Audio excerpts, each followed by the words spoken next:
ഉടുമ്പൻചോലയിൽ road നിർമ്മാണത്തിന് ശേഷം ഉപേക്ഷിച്ച കൂറ്റൻ മരക്കുറ്റികൾ റോഡിലേക്ക് പതിച്ചു. ചെമ്മണ്ണാർ ഉടുമ്പൻചോല റോഡിലാണ് ഭീമൻ മരക്കുറ്റികൾ പതിച്ചത്. ഇതോടുകൂടി പാതയിലെ ഗതാഗതം ഭാഗികമായി മുടങ്ങി.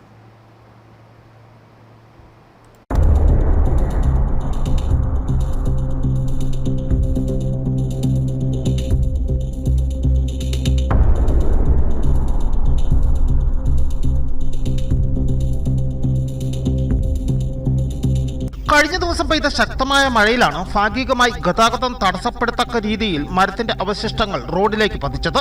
മുമ്പ് പാതയുടെ നിർമ്മാണത്തിന്റെ ഭാഗമായി മുറിച്ച മരങ്ങളുടെ ശേഷിക്കുന്ന ഭാഗമാണ് റോഡിലേക്ക് പതിച്ചത്.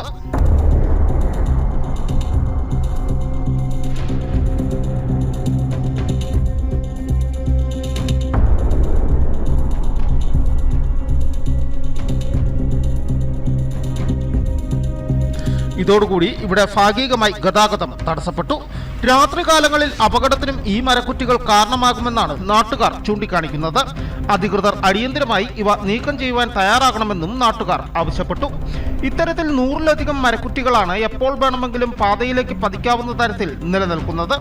ഇന്നലെ വൈകുന്നേരം ഉടുമ്പൻചോല നെടുങ്കണ്ടം പാതയിലും മരം ഒടിഞ്ഞു വീണ് ഭാഗികമായി ഗതാഗതം തടസ്സപ്പെട്ടിരുന്നു. മരം മുറിച്ചുമാറ്റി ഗതാഗതം പുനഃസ്ഥാപിച്ചു. News bureau, Udumbanchola.